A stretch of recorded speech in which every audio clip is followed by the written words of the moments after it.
প্রায় 20-25 লক্ষ ছাপ্পা হয়েছে। আর মুসলিম ভোটের শতকরা 95% তৃণমূল কংগ্রেসকে ভোট দিয়েছে। ইমাম সাহেবরা মাঠে নেমেছিলেন এবং মুর্শিদাবাদে তো কোথাও কোথাও ধর্মীয় স্থান থেকেও মাইকে বলে ভোট করানো হয়েছে সংগঠিতভাবে। তারপরেও ভারতীয় জনতা পার্টির সঙ্গে কোনো তফাৎ নেই, 2,35,00,000 আর 2,75,00,000।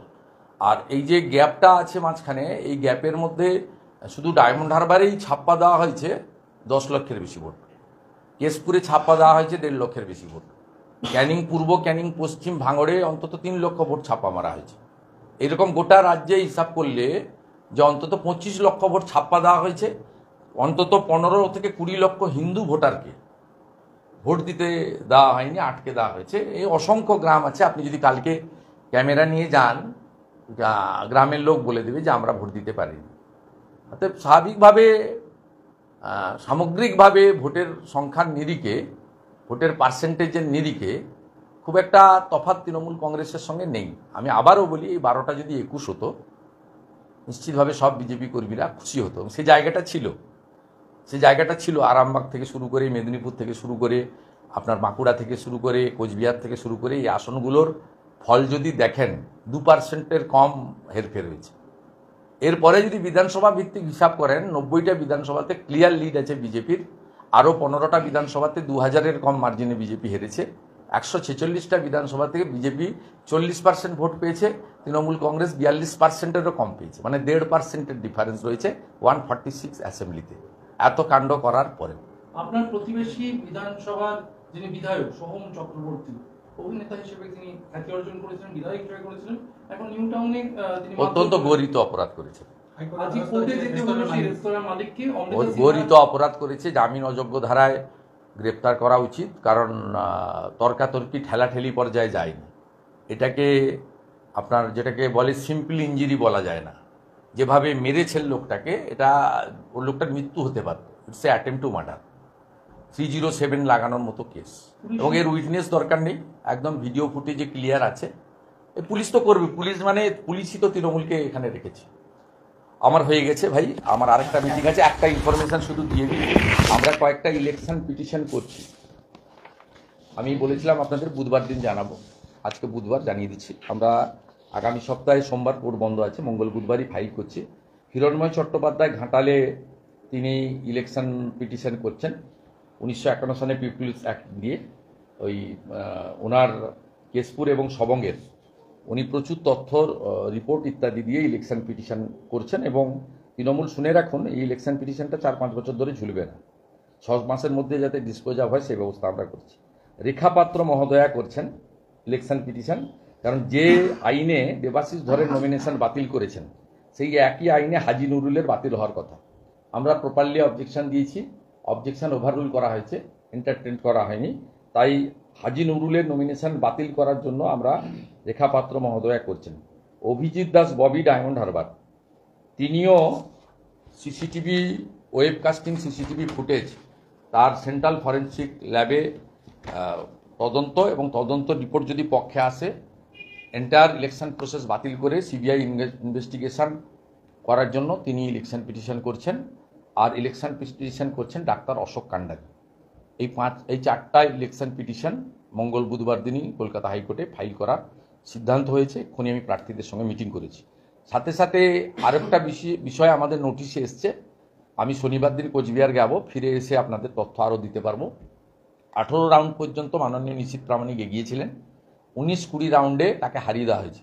এবং খুব আশ্চর্য হয়ে যাবেন, যেটা কোনো এই জয় পরাজয় দিল্লির সরকার রাজ্যের ফল নিয়ে আপনারা সবাই ব্যস্ত হয়ে গেছিলেন, আমরাও ব্যস্ত হয়ে গেছিলাম, সবাই মিলে ওভারলুক করে গেছি আমরা। সেটা হচ্ছে ইভিএমের যে নম্বর, সেই নাম্বারের সঙ্গে 17C ফর্মের নাম্বার কোচবিহারে 19 এবং 20 রাউন্ডে মেলেনি।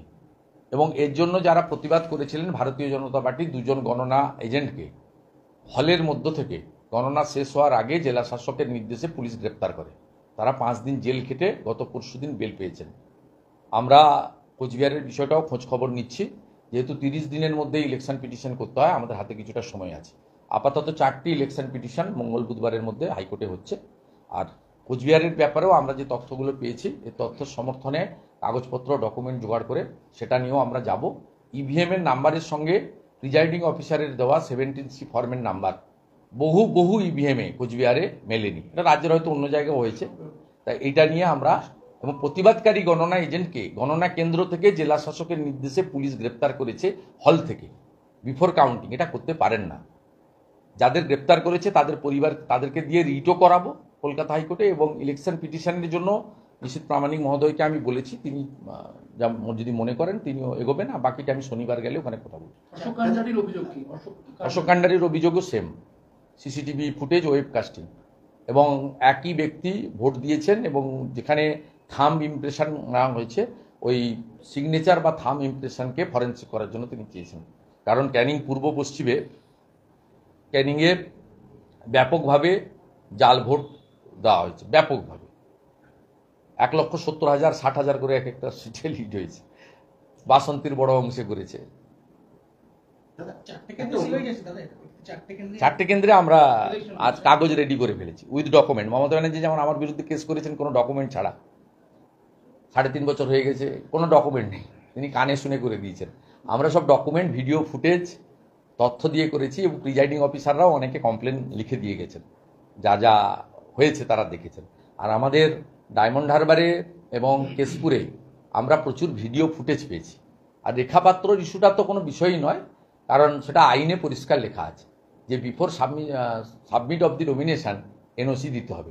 সেম গ্রাউন্ডে দেবাশিস ধরের নমিনেশন বাতিল করেছেন, আর সেম গ্রাউন্ডে প্রপার টাইমে ডিউরিং স্কুটিনি অবজেকশন দেওয়ার পরেও হাজি নুরুলের নমিনেশন রেখে দিয়েছেন। হাজি নুরুলের নমিনেশন থাকবে না, থাকতে পারে না, আইনে একদম পরিষ্কার লেখা আছে। দাদা, একটা এই রাজনীতির বাদ দিয়ে অন্য প্রসঙ্গ, নিট পরীক্ষা, নিট ইউজি মানে মেডিকেলের স্নাতক স্তরে যে প্রবেশিকা পরীক্ষা, সেটা নিয়ে একটা অভিযোগ আসছে। সুপ্রিম কোর্টে মামলা দায়ের হয়েছে। পরীক্ষার্থীদের একটা বড় অংশ তারা বলছে আরেকবার দরকারে পরীক্ষা নেওয়া হোক স্বচ্ছতা বজায় রাখার জন্য, কারণ এটা জীবনের অন্যতম বড় একটা পরীক্ষা। আপনার অভিমত কি? আমি না জেনে বলবো না, আমি শুনলাম আপনার কাছ থেকে প্রথম। আমি মাননীয় শিক্ষামন্ত্রী ধর্মেন্দ্র প্রধানের সঙ্গে আমার খুব ঘনিষ্ঠ যোগাযোগ আছে, আমরা দু ভাই। নন্দীগ্রামের নির্বাচনে উনি আমাকে থেকে সাহায্য করেছেন। আমি ওনাকে ফোন করবো একবার, উনি আজকে ব্যস্ত ছিলেন, উড়িষ্যায় সরকার হলো, কালকে ফোন করে জেনে দেখছেন। হ্যাঁ, আমাকে জানতে হবে, না জেনে শুনেই বলবো না, কানে হাত দিতে হয় আগে, কাকের পিছনে ছুটতে নেই। চা কফি হয়ে গেছে, থাকতো মুকুল রায় লেগে থাকতো। তা আমি কোনোদিন প্রকাশ্যে একটা কথাও কোনোদিন বলিনি। আমি ভারতীয় জনতা পার্টি করি, তাতে সবাই আমাকে পুরস্কার দেয় না, কেউ তিরস্কারও দিতে পারেন, অনেক কিছু পোস্টও করতে পারেন, তির্যক মন্তব্য করতে পারেন, ভালো হলে নিজেদের ক্রেডিট দেন, খারাপ হলে আমার ঘাড়ে চাপান। কিন্তু আমি কখনোই আমার দলের অভ্যন্তরীণ বিষয় বাইরে বলতে চাই না। কেন্দ্রীয় বাহিনী এসেছিল নির্বাচন কমিশনের অর্ডারে, এবং তাদের স্বতন্ত্র ভূমিকা এখানে ছিল না, তারা নিয়ন্ত্রণ ছিলেন রাজ্য পুলিশের হাতে। স্বাভাবিকভাবে কেন্দ্রীয় বাহিনীর অন্য সময় আসা, যেটা উত্তর পূর্বাঞ্চলে স্পেশাল অ্যাক্ট ছিল, যে একটা পরে উঠে যায় আবার পরে মণিপুরে সেটা চালু হয়েছে, সেই অ্যাক্টের আওতায় বা কাশ্মীরে যে পাওয়ারটা ছিল সেই পাওয়ারটা তো এখানে কেন্দ্রীয় বাহিনীর হাতে ছিল না। কেন্দ্রীয় বাহিনীর কিওয়ারটিও নিয়ন্ত্রণ করেছে রাজ্য পুলিশের লোকেরা। তাই আমি আমার সম্মানীয় কলিগ, আমাদের ভারতীয় জনতা পার্টির মধ্যে সবচেয়ে হাইয়েস্ট ভোটে জিতেছেন 1,84,000 ভোটে, এবং বিশিষ্ট শিক্ষক সম্মানীয় জগন্নাথ সরকারের কোনো মন্তব্য নিয়ে সংবাদ মাধ্যমের কাছে আমি কোনো মন্তব্য করব না। আমি নিজেও আমার কিছু বলার থাকলে আমার ফোরাম আছে, সেখানে আমি বলি, এবং আমার সে বলার সুযোগ রয়েছে, কারো মাধ্যমে যেতে হয় না, সরাসরি বলার সুযোগ রয়েছে। তাই আমি প্রকাশ্যে এসবের মধ্যে নেই। উপনির্বাচনের প্রস্তুতি, যেহেতু 10ই জুলাই উপনির্বাচন এবং তৃণমূল তরফে প্রার্থী নাম প্রায় ঘোষণা করে দেওয়া হচ্ছে, সেই সময় দাঁড়িয়ে আপনারা যেহেতু প্রধান বিরোধী দল, রাজ্য সভাপতিকে কেন্দ্রীয় মন্ত্রী করে দেওয়া হয়েছে, রাজ্য বিজেপি কতটা প্রস্তুত এই চার? আমি এটা নিয়ে একদমই কোনো মন্তব্য করব না। তার কারণ আপনাদের একটা জিনিস ভুল হচ্ছে, যে প্রার্থী নির্বাচন, প্রচার কৌশল, এই সবটাই কিন্তু সংগঠন তৈরি করে। ভারতীয় জনতা পার্টিতে সংগঠনের একটা সিস্টেম রয়েছে। আমি রাজ্যের কোর কমিটির সদস্য, 15 জন না 18 জন আছে।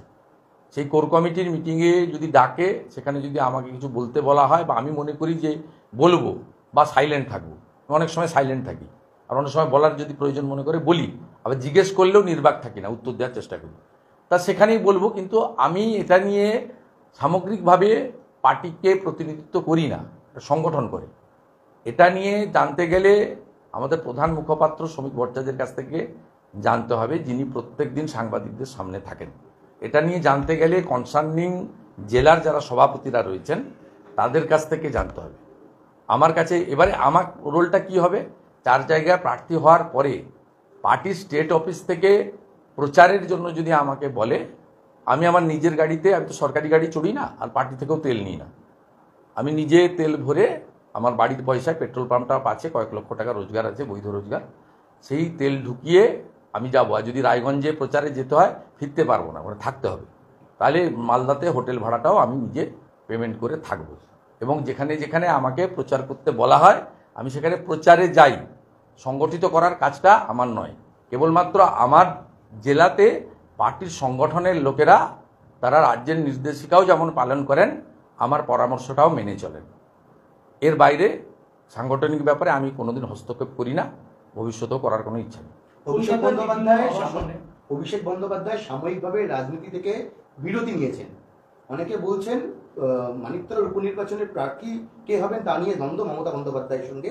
এটা ওনার ব্যক্তিগত ব্যাপার। আমি কেউ, ধরুন আমারও যদি কোনো এতদিন কন্টিনিউয়াস প্রচার করলাম, আমারও যদি মনে হয় যে দুদিন আমি বেড়াতে, তো আমি যাই না, আমার নিজস্ব কোনো কাজ আছে, বা আমি কোথাও একটা যাবো, আমি সনাতনে বিশ্বাস করি, কোনো মন্দিরে পুজো দিতে গেলাম, উড়িষ্যাতে এতদিন পরে সরকার হয়েছে, জগন্নাথ দেবের দর্শন করতে গেলাম, সেটা তো আমি বলে যেতে পারি। উনি সোশ্যাল মাধ্যমকে এখন সবাই ব্যবহার করেন, উনি করেছেন, ওনার ওটা ব্যক্তিগত সিদ্ধান্ত। আমার এটা নিয়ে কোনো মন্তব্য করা ঠিক হবে না, আর কাল্পনিক প্রশ্নেও আমি যাব না।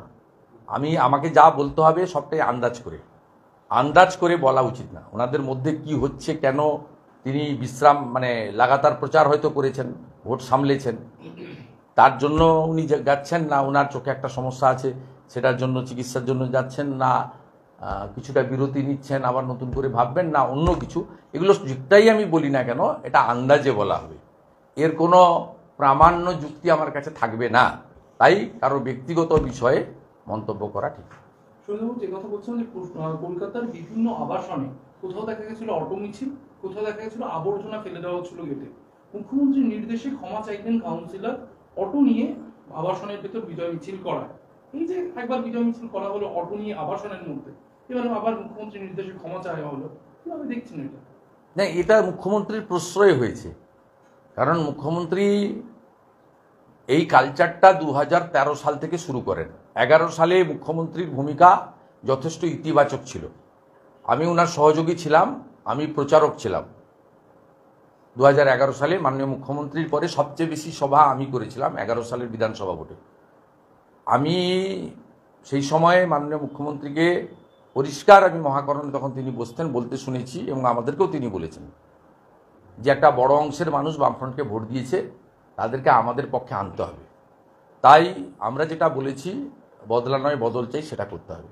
কিন্তু 13 সালে আমি নিজে দেখেছিলাম, যখন বিজ্ঞান ভবনে আমাদের অর্থ কমিশনের সভায় গেটে যখন ভাই ঋতব্রতর নেতৃত্বে হামলা হলো মুখ্যমন্ত্রীর উপরে, অমিত মিত্রর উপরে, সুব্রত মুখার্জির উপরে, সেই সময় সেই রাত্রেই নির্দেশ এসেছিল সমস্ত পার্টি অফিস ভেঙে গুড়িয়ে দাও সিপিএমের। এক রাত্রে 3500 পার্টি অফিস ভেঙে গুড়িয়ে দেওয়া হয়েছিল। এবং 13 সাল থেকে সমানে এই কালচারটা চলছে, এবং বিরোধীদের জব্দ করো, বিরোধীদেরকে হেনস্থা করো, যত রকম পারো করো। এবং 21 সালের পরে লাগাতার 1 বছর আমার বাড়ি আক্রান্ত হয়েছে, যেখানে আমি সপ্তাহে 1-2 দিন থাকি কিনা, মানে নাইট স্টে করার জন্য রাতে থাকি কিনা খুব সন্দেহ আছে, সেটা আক্রান্ত হয়েছে। এবং আমার মা বাবা সিনিয়র সিটিজেন, তারা ভীষণভাবে আক্রান্ত হয়েছেন। সারা রাত্রি ওই ডিজে বক্স বাজানো হয়েছে, এবং আমি বাধ্য হয়ে কলকাতা হাইকোর্টের হস্তক্ষেপ এনে 500 মিটার পর্যন্ত ওই সমস্ত ব্যান বা স্বাভাবিক সুস্থ জীবনযাপন করার জন্য 87 বছরের ফাদার এবং 76 ইয়ার্স ওল্ড মাদার, তাদেরকে সেভ করার জন্য, মানে শান্তিতে থাকার জন্য আমাকে ব্যবস্থা নিতে হয়েছে। আমি নিজেও ফিল করেছি, আমি নিজেও আক্রান্ত। এবং যেভাবে নির্বাচনে 6ষ্ঠ দফার ভোটের আগে কোলাঘাটে আমার রেন্টাল হাউসে without the concurrence of the ECI এবং আপনার ভিডিওগ্রাফি না নিয়ে আক্রমণ করেছেন অ্যাডিশনাল এসপি নিখিল আগরওয়ালের নেতৃত্বে। তাতে তো আমি নিজেই আক্রান্ত হয়েছি এবং 7-8 জায়গায় আমাকে অবস্ট্রাকশন করা হয়েছে যাতে আমি মিটিংয়ে পৌঁছাতে না পারি। কেশপুরে করা হয়েছে, জীবনতলার আগে পরে নাগরতলা বলে একটা জায়গা আছে ভাঙড় রাস্তায়, সেখানে করা হয়েছে। এরকম অনেকগুলো উদাহরণ রয়েছে। অর্থাৎ এই কালচারটা মমতা ব্যানার্জিরই কালচার, তিনি এইটা করিয়েছেন এবং করে শিক্ষা দিয়ে পরে আবার নিজের ইমেজ সেভ করার জন্য করেছেন। যেহেতু কলকাতার মতো জায়গায় ঘটেছে, আপনাদের ইলেকট্রনিক্স মিডিয়া এটাকে ধরে ফেলেছেন, তাই করেছেন। আমি আপনাদেরকে বলবো, তুফানগঞ্জ বিধানসভার রামপুর বলে একটা বাজার আছে। রামপুর বাজার কেন আজকে 7 দিন ধরে দোকান বন্ধ? আপনি কি ছবি করুন না, কেন অসংখ্য দোকান মিনাখাতে, বাদুড়িয়াতে বন্ধ করে রাখা হয়েছে? আপনি খোঁজ নেন। কেন তফসিলি মোর্চার নেতা সঞ্জয় নায়কের বাড়ি সম্পূর্ণ ভাঙচুর করে দেওয়া হয়েছে? সেটা গিয়ে খোঁজ নেন। কেন ঘাটালের মনসুখাতে আমাদের দুটো চায়ের দোকান, সেখানে ভারতীয় জনতা পার্টির লোকেরা বসে আড্ডা মারতো, চা খেত, পুড়িয়ে দেওয়া হয়েছে গরিব মানুষের চায়ের দোকান। সেগুলো তো আপনারা ছবি তুলতে পারেননি বা পাননি হয়তো খবর, তাই সেখানে মুখ্যমন্ত্রী এই ঘরপোড়া লোকের ক্ষতিপূরণও পাঠাননি বা দোকানগুলো তালা খোলারও ব্যবস্থা করেননি। যেহেতু কলকাতা, এবং কলকাতাতে উনি ওয়ার্ড ভিত্তিক দেখেছেন বিপর্যয় আসন্ন, উনি ছাপ্পা মেরে 54,000 ভোটে প্রিয়াঙ্কা টেবরিয়ালকে হারিয়েছিলেন। সেই ভবানীপুর বিধানসভায় মাত্র 7,000 লিড হয়েছে। তাও মুসলিমরা যদি চেতলাতে ভোট না দিত দুটো ওয়ার্ডে, উনি মাইনাস হয়ে গেছিলেন। 9টা ওয়ার্ডের মধ্যে 6টা ওয়ার্ডে উনি হেরেছেন নিজের কেন্দ্রে, এবং যে কেন্দ্রে 21-এর বিধানসভায় রুদ্রনীল ঘোষ 25,000 ভোটে হেরেছিল মাননীয় শোভন দেব চট্টোপাধ্যায়ের কাছে, সেই কেন্দ্রে উনি উপনির্বাচনে 54,000 ভোটে জিতেছিলেন। সেই কেন্দ্রে 7,000 ভোট মাত্র লিড পেয়েছেন সম্মানীয় মালা রায়। এবং মুখ্যমন্ত্রী নিজের জায়গায় লস করেছেন। কলকাতাতে জোড়াসাঁকোতে বিজেপির লিড, শ্যামপুকুরে বিজেপির লিড, মানিকতলাতে সামান্য 3-4 হাজারের গ্যাপ, বেলগাছিয়াতেও সামান্য গ্যাপ, রাসবিহারীতে 1,000 ভোটের গ্যাপ। কিন্তু কলকাতার ওয়ার্ডগুলোর সমীক্ষা দেখলে আপনি দেখবেন এটা বড় অংশের, বিরাট অংশের ওয়ার্ডে সেখানে তৃণমূল কংগ্রেস হেরে গেছে। এবং গোটা রাজ্যে পৌরসভার হিসাব যদি দেখেন, আরবান এলাকা যেখানে মমতা ব্যানার্জির মিসরুল এবং করাপশান আর আনএমপ্লয়মেন্টটা সবচেয়ে বড় ইস্যু হয়েছে, 65টা পুরসভাতে তৃণমূল কংগ্রেস হেরেছে, যেখানে তাদের চেয়ারম্যান, তাদের কর্পোরেশনের মেয়র। তাই মমতা ব্যানার্জি কলকাতার আবাসনের এই ঘটনাটাকে তিনি তার ড্যামেজ হয়েছে মনে করেছেন, ড্যামেজ রিপেয়ারিং করার জন্য কাউন্সিলরকে পাঠিয়ে ক্ষমা চেয়েছে। আপনার ভোটের পরিসংখ্যানে রাজ্যের আপনার প্রায় 70টিরও বেশি বিধানসভা, সেখানেও তো দেখা যাচ্ছে না 90টা, হ্যাঁ মানে 70টির ওপর, প্রায় 90। আমরা হ্যাঁ 21 জুন পর্যন্ত, 21 জুন পর্যন্ত এক্সটেন্ড করেছে, 18 তারিখে রেখেছে রেগুলার বেঞ্চে। আজকে মহামান্য প্রধান বিচারপতি না থাকার জন্য তার অ্যাসাইনমেন্ট যার ছিল ডিভিশন বেঞ্চ, মাননীয় বিচারপতি হরিশ টান্ডনজি এবং মাননীয় বিচারপতি হিরণময় ভট্টাচার্য, এদের বেঞ্চ এবং লাইফ প্রপার্টি মানুষের অগ্রাধিকার দিয়েছেন। এবং যে কমপ্লেনগুলো হয়েছে রাজ্য জুড়ে প্রায় 10,000-এর মতো কমপ্লেন হয়েছে। সবচেয়ে বেশি কমপ্লেন হয়েছে দক্ষিণ 24 পরগনা, উত্তর 24 পরগনা, কোচবিহার জেলায়। এর বাইরেও সমস্ত জেলায় কম বেশি কমপ্লেন রয়েছে। আপনার পশ্চিম মেদিনীপুর জেলা, বীরভূম জেলা, এরকম প্রচুর কমপ্লেন অভিযোগ অন্যান্য জেলাগুলোতেও আছে। এবং সব জায়গায় একটা থ্রেটনিং চলছিল যে 19 তারিখে কেন্দ্রীয় ফোর্স চলে গেলে তারপরে মৃত্যুর মিছিল হবে 21 সালের মতো, সরাসরি হুমকি দেওয়া হচ্ছিল। এবং সেই কারণে আমরা উদ্গ্রীব ছিলাম। আর কেন্দ্রীয় যে ফোর্স আছে এরা ইলেকশন কমিশনের অর্ডারে আছে, এবং যেহেতু ইলেকশন কমিশন অর্ডারটা এমসিসি চলাকালীনই দিয়েছিলেন, তাই 19 তারিখ ছিল লাস্ট। ইতিমধ্যে মুখ্যমন্ত্রী তারা যাতে বেরিয়ে যেতে চলে যেতে পারেন, সেজন্য তিনি নবান্ন থেকে সরাসরি নির্দেশ দিয়েছিলেন স্কুল ছাড়তে হবে। স্কুলে থাকলেন, কোন বাড়িতে থাকলেন সেটা নিয়ে তো আমাদের বিরোধী দলের বা বিরোধীদের মাথা ব্যথা বা জনগণের মাথা ব্যথা নয়। থাকার দায়িত্বটা রাজ্য সরকারের, তারা যেখানে খুশি রাখুন, স্কুলও চালু রাখুন, এটা নিয়ে কোনো সমস্যা নেই। কিন্তু এই যে ধমকিটা গোটা রাজ্য জুড়ে চলছিল যে 19 তারিখে কেন্দ্রীয় বাহিনী চলে যাবে, তারপরে আবার 21 সালের মতো আমাদেরকে বা পঞ্চায়েত নির্বাচনের মতো আবার ব্যাপকভাবে অত্যাচার আমরা করব। কেন্দ্রীয় বাহিনী থাকা অবস্থাতেই প্রায় 8-10 হাজারের বেশি কমপ্লেন হয়েছে। মেল করে, থানা তো অনেক জায়গায় কমপ্লেন নেয়নি, পরে অবসরকালীন বিচারপতি মাননীয় কৌশিক চন্দ্রের বেঞ্চ ডিজিপির দুটো মেল আইডি দিয়ে বলেছিলেন কমপ্লেন করতে, তাতেও কয়েক হাজার কমপ্লেন নথিভুক্ত হয়েছে। এবং ভারতীয় জনতা পার্টির উদ্যোগে বিভিন্ন জায়গায় যে শেল্টার করা হয়েছে তার মধ্যে আমি অনেকগুলো শেল্টার ইতিমধ্যে ভিজিট করেছি, এবং পার্টির পক্ষ থেকে এবং আমি নিজেও ব্যক্তিগতভাবে তাদের লাইভলিহুডের জন্য পাশে দাঁড়ানোর ব্যবস্থা করেছি। আমি এরকম প্রায় 2,5-3 হাজার ঘর ছাড়া আক্রান্ত মানুষকে সেবাদান পর্যন্ত করেছি। তা সেক্ষেত্রে আজকে আমি বাধ্য হয়ে সোমবার দিন ফাইল করেছিলাম, অন্য অনেকে করেছিলেন, আবার একটা পিটিশনও ছিল যে স্কুল থেকে কেন্দ্রীয় বাহিনী সরিয়ে দেওয়া হোক। সে করতেই পারে যে কেউ, সব মিলিয়ে আজকে প্রধান বিচারপতি মহোদয়ের বেঞ্চে এটা 1 নম্বরে ছিল। তিনি না বসার জন্য তার যে অ্যাসাইনমেন্ট যিনি পেয়েছিলেন তিনি লিভ গ্র্যান্ট করেন, এবং তিনি এবং তার যে সহযোগী মাননীয় বিচারপতি ছিলেন তারা হিয়ারিং করার পরে তারা মানুষের প্রপার্টি অ্যাসেট এটাকে অগ্রাধিকার দিয়ে 21 তারিখ পর্যন্ত সেন্ট্রাল ফোর্স থাকবে এক্সটেন্ড করেছেন, এবং 18 তারিখে রেগুলার বেঞ্চে এই মামলার হিয়ারিংয়ের জন্য বলেছেন। এবং সাথে সাথে যত অভিযোগ হয়েছে থানা স্তরে এবং ডিজিপি স্তরে ফিজিক্যালি বা মেলের দ্বারা, সমস্ত অভিযোগের একটা অ্যাকশন টেকেন রিপোর্ট এজিকে ডাইরেকশন দিয়েছেন জমা দেওয়ার জন্য, এবং এটা কন্টিনিউয়াস প্রসেসের মধ্যে থাকবে। আমরা চাই যে কেন্দ্রীয় নিরাপত্তা বাহিনী এখানে আরও বেশ কিছুদিন থাকুক, এবং প্রত্যেকটা অভিযোগের তদন্ত সাপেক্ষে ব্যবস্থা নেওয়া হোক, এবং যারা বাড়ির বাইরে আছে প্রায় 5-6,000-7,000 মতো মানুষ বাড়ির বাইরে আছে, কেউ আত্মীয়র বাড়িতে, কেউ অন্য রাজ্যে, কিছু শেল্টার শিবিরে, বিভিন্ন জায়গায় ভারতীয় জনতা পার্টির কার্যালয়ে বা অন্যান্য জায়গায়, আশ্রমে অনেক জায়গায় আছেন, অতিথিশালায়, তারা যাতে নির্ভয়ে বাড়ি ফিরতে পারেন সেই ব্যবস্থা প্রশাসনের পক্ষ থেকে করা হোক, এটা আমরা চাইছি। এবং ভারতীয় জনতা পার্টির যারা জেলা স্তরে কার্যকর্তা আছেন বা যারা গত নির্বাচনে লড়েছিলেন, যাদের এলাকা সাফার করেছেন, তারা প্রত্যেকে চেষ্টা করছেন আমি রাজ্যের বিরোধী দলনেতা হিসেবে রাজ্যের শাসক দলের দ্বারা আক্রান্ত প্রত্যেকটা মানুষের পাশে দাঁড়ানোর আমার যেটুকু সীমাবদ্ধ ক্ষমতা আছে, অসীম ক্ষমতা নেই, তার মধ্যে আমি দাঁড়ানোর চেষ্টাও করেছি।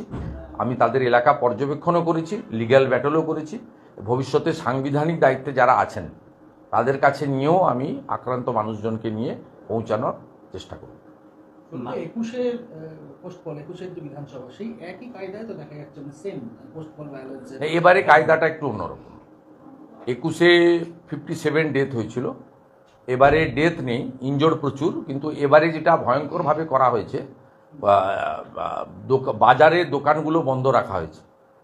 ভারতীয় জনতা পার্টির সমর্থক বা যে বুথে ভোট পায়নি সেই বুথে এক কথায় বলা যেতে পারে হিন্দুদের দোকানগুলো বন্ধ রাখা হয়েছে, এবং মুসলিমদেরও আছে যারা আইএসএফ করেছেন বা বিজেপির সংখ্যালঘু মোর্চায় ছিলেন, এজেন্ট হয়েছেন, তারাও আমাদের শিবিরগুলোতে অনেক মুসলিম লোকজনও আছে। এরা চাইছে যে রাজ্যের একটা বড় অংশে যাতে আগামী দিনে বিরোধীদের কোনো অস্তিত্ব না থাকে। এবারে যেটা করছে সেটা মধ্যযুগীয় বর্বরতার মতো। রেশন বন্ধ করেছে কয়েক হাজার লোকের, রেশন তুলতে দেয়নি এই সপ্তাহের রেশন, ইলেকট্রিকের লাইন কেটেছে, ট্রান্সফরমার ফেলে দিয়েছে, এরকম বেশ কয়েকটা গ্রাম পাড়া রয়েছে। আর টোটো অটো চালাতে দিচ্ছে না বিভিন্ন রুটে, এই টালিগঞ্জ যাদবপুর সহ এরকম 150-200 জায়গা থেকে আমরা কমপ্লেন পেয়েছি, টোটো অটো চালাতে দিচ্ছে না। আর দোকান যদি বন্ধ হিসাব ধরেন তাহলে হিঙ্গলগঞ্জ থেকে শুরু করে, বাদুড়িয়া থেকে শুরু করে, কোচবিহারের তুফানগঞ্জের রামপুর বাজার থেকে, দিনহাটার বেশ কিছু জায়গা থেকে শুরু করে, সামগ্রিক ক্যানিংয়ের বেশ কিছু জায়গা, জয়নগর কুলতলির বেশ কিছু জায়গা, সব মিলিয়ে আপনার প্রায় 1,500-2 হাজার দোকানদারকে এখনও পর্যন্ত তাদের দোকান খুলতে দেওয়া হয়নি, ব্যবসা করতে দেওয়া হয়নি।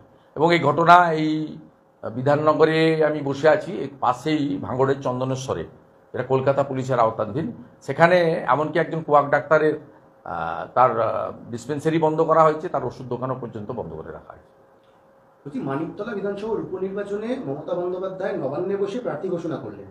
যাকে প্রার্থী করা হলো তার মেয়ে শ্রেয়া পাণ্ডে, তিনি অনেকটা অভিমানী, মা কেন প্রার্থী হলেন সেটা নিয়ে এই দ্বন্দ্বটা কি ভোট বাক্সে প্রভাব ফেলবে? না, আমি এটা নিয়ে কোনো মন্তব্য করব না। ওটা কমপ্লিটলি তৃণমূল কংগ্রেসের নিজস্ব ব্যাপার, কাকে প্রার্থী করবেন আমি এটা নিয়ে মন্তব্য করতে যাব না। কিন্তু নবান্নে বসে দলীয় তিনি এটা করেন, এটা করার পরেও তিনি 45% ভোট পেয়েছেন, আমরা 39% ভোট পেয়েছি। পশ্চিমবাংলার একটা বড় অংশের লোক এটা মেনে নিয়েছে, অসুবিধা গিয়েছে। তিনি এটা আজকে নতুন নয়, আমি যখন মৌসুম বেনজির নূরকে নিয়ে এসেছিলাম জয়েন করাতে, দেখা করাতে, বললো আমি এখানে জয়েন করিয়ে দিচ্ছি। আমি ছিলাম সাক্ষী, আমাকে দায়িত্ব দেওয়া হয়েছিল মৌসুমকে জয়েন করানো। আমি দেখা করতে নিয়েছিলাম, আমি ভেবেছিলাম যে ওখানে দেখা করার পরে উনি সুব্রত বক্সিকে বলবেন যে তৃণমূল ভবনে জয়েন করাতে। উনি আমার সামনেই বললেন যে আমি এখানেই জয়েন করিয়ে দিচ্ছি। ওইখানে তিনি নিচে বেরোনোর সময় দাঁড়িয়ে হলো গনি খানের পরিবারের একজন সদস্য আমাদের দলে এলেন। আগে আবু হাসেম খান চৌধুরী ছিলেন, লেবুবাবু, আরেকজনকে আমরা পেলাম, আমরা শক্তিশালী হলাম। তো এটা উনি করেন এবং পশ্চিমবাংলার লোক এটা মেনে নিয়েছে। মেনে নিয়ে ওনাকে ভোট দেন, অনেকে দেন না, অনেকে ভোট দেন। অতএব এটা যখন মানুষ মেনে নিয়েছে তখন এটা নিয়ে আমার আর সমালোচনার কোনো কথা কিছু নেই। শুভেন্দুদা, গতকালকে আরেকটি নজিরবিহীন ঘটনা দেখা গেল, তিনি প্রশাসনিক বৈঠক করলেন মমতা বন্দ্যোপাধ্যায়। সেখানে মূলত দুটি তার উদ্বেগের প্রশ্ন। একটি প্রশ্ন হচ্ছে যে তার বৈঠকের সব তথ্য বাইরে পাচার হয়ে যাচ্ছে, আমার কাছে আছে, অন্যদের কাছে আছে, এখনো আছে। উনি ভাবছেন না 29-12 হয়েছে বা উনি 45%, আমরা 39% ভোট পেয়েছি, থামেনি, এখনো আসছে। ওনার মিটিংয়ে যা যা হয়েছে সব আমি জানি। আর একটা কাঁথি, কাঁথিতে তো আপনার ঠিকানা, সেই সময়তে কাঁথিতে আমি একা থাকি না, কাঁথিতে আরো অনেক লোকজন থাকে। তা উনি উনার একজন রাষ্ট্রমন্ত্রী ওখানে থাকেন। উনি যেদিন বলবেন আমার কাছে যায় সেদিন আমি উত্তর দেবো। তা উনি ক্লিয়ার করে বলুন। তিনি জানেন না মনে হয় যে ওনার যা বিদ্যা বুদ্ধি, উনি তো নিম্ন মেধার। কাঁথির লোকজন পড়াশোনায় অনেক হাই কোয়ালিটি, ওখানে বাড়িতে বাড়িতে গ্র্যাজুয়েট পাবেন, মাস্টার ডিগ্রি পাবেন। কাঁথির রাধা বিনোদ নাথ সহ অনেকেই ইউরোপে থাকেন, পড়াশোনা মানে পড়ান, লেকচারার। অনেক ডাক্তার বিদেশে থাকেন। তা আপনার কাঁথির কাছে একজনের বাড়ি আছে দেশপ্রাণ বীরেন্দ্রনাথ শাসমল, যিনি কংগ্রেস অধিবেশনে অপমানিত হয়েছিলেন, খালি পায়ে বেরিয়ে গিয়ে অবিভক্ত পরগনা, অবিভক্ত মেদিনীপুরে ট্যাক্স বিরোধী বন্ধ আন্দোলন করেছিলেন এবং একমাত্র হিন্দু মানুষ, মানে হিন্দুদের প্রথা আছে তো, মানে বৈষ্ণব ছাড়া অন্যদের দাহ করতে হয়, ওনাকে দাঁড় করিয়ে পড়ানো হয়েছিল। ওনার নামে আপনার কলকাতার রাস্তাও আছে, দেশপ্রাণ শাসমল রোড। অর্থাৎ তিনি শুভেন্দু অধিকারীকে আক্রমণ করতে পারেন, কারণ তিনি আমার কাছে হেরেছেন, যন্ত্রণা আছে। 1956টা বেড়ে 8,000-এর কাছাকাছি গেছে। তারপরে আমার জেলাতে কার্যত শূন্য করে দিয়েছি উনার পার্টিকে আমি। 16টার মধ্যে 15টা বিধানসভায় লিড আছে। তা সব মিলিয়ে উনি কিছুতেই না পারছেন ভোটে আমাকে হারাতে, না পারছেন ব্যক্তিগতভাবে আমাকে থামাতে। এই কারণে উনি রাগ, হিংসা আর প্রতিহিংসার বশবর্তী হয়ে এগুলো করছেন। কিন্তু কাঁথিকে দয়া করে অপমান করবেন না। কাঁথি লবণ সত্যাগ্রহের জায়গা, কাঁথিতে পিছাবনি আছে, যে জায়গাটা আপনি ভূমি রাজস্ব দপ্তরের রেকর্ডে পাবেন না, কারণ ওখানে আন্দোলনকারীরা পিছায়নি, ব্রিটিশ পিছিয়ে গেছিল, তাই জন্য নাম হয়েছিল পিছাবনি। মমতা ব্যানার্জির পরিবারের কেউ স্বাধীনতা আন্দোলনে অংশগ্রহণও করেননি, জেলও খাটেননি। আমার পরিবারের বিপিন অধিকারী স্বাধীনতা সংগ্রামে আন্দোলনে ছিলেন এবং ব্রিটিশের জেলও কেটেছেন। উনার রাজনৈতিক জীবনের অনেক আগে আমার পিতৃদেব শিশির অধিকারী 70 সাল থেকে ভোটে জিতছেন, 82 সাল থেকে বিধায়ক। তা স্বাভাবিকভাবে তিনি এই ধরনের কথাবার্তাগুলো যত বলবেন তত অন্তত আমার এলাকাতে উনি নিশ্চিহ্ন হয়ে যাবেন এবং মানুষ তত বেশি করে আমার সঙ্গে থাকবেন। আমি ওনাকে ধন্যবাদ জানাবো যে উনি হলদিয়ায় গিয়ে আমাকে আক্রমণ করেছিলেন, তাই হলদিয়ায় 21,000 ভোটে ওনার প্রার্থী হেরেছেন। ওনাকে আমি ধন্যবাদ জানাবো। উনি কাঁথি শহরে হেঁটেছিলেন, সেই জন্য কাঁথি শহরের প্রায় সব ওয়ার্ডে বিজেপি প্রার্থী এগিয়ে আছে এবং দক্ষিণ কাঁথি বিধানসভা কেন্দ্রে প্রায় 20,000 লিড বিজেপি পেয়েছেন। আমি ওনাকে বলবো বারে বারে আপনি আসুন এবং আমাকে আক্রমণ করুন, এতে আমার ভোট ব্যাংক আমার এলাকায় বা আমার নির্বাচক মণ্ডলী আরও বেশি করে আমার সঙ্গে এগিয়ে আসবে। শুধুমাত্র কেন্দ্রীয় বাহিনী থাকার আজকে যে হাইকোর্ট থেকে একটি এক্সটেনশন পাওয়া গেল, সেই দিনকে দেখা যাচ্ছে জগন্নাথ সরকার, আপনাদের রানাঘাটের বিজেপি প্রার্থী, তিনি বলছেন কেন্দ্রীয় বাহিনীর ভূমিকা নিয়ে প্রশ্ন তুলছেন, ভোটে তাদের সঙ্গে তৃণমূলের যোগসাজশ ছিল, এরকম অভিযোগ করছেন জগন্নাথ সরকার। আমি তো কারোর সম্পর্কে মন্তব্য করি না। আপনারা অনেক সময় চালিয়ে দেন আমি অমুক লোককে ইঙ্গিত করে বললাম, তমুক লোককে ইঙ্গিত করে বললাম। আমি দলের ভিতরে কোনো কথা প্রকাশ্যে বলি না। আমি খুব ডিসিপ্লিন লোক। আমি কলেজ লাইফে এনএসএস করেছি, আমি কংগ্রেস করেছি যখন, তখনও কংগ্রেসের কথা বাইরে বলিনি। কংগ্রেসে উপদল চলে, আপনারা জানেন। আমি তৃণমূল যতদিন করেছি, কোনো দিন আমার ভাইপো এত হাত ধুয়ে আমার পিছনে লেগে